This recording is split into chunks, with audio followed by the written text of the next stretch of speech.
కథ అని తెలుసు, కథలన్నీ కంచికే చేరునని తెలుసు.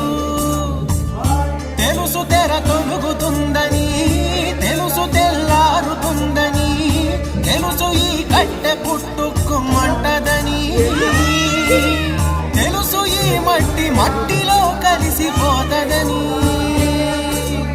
ఎన్ని తెలిసి ఇరకాటంలో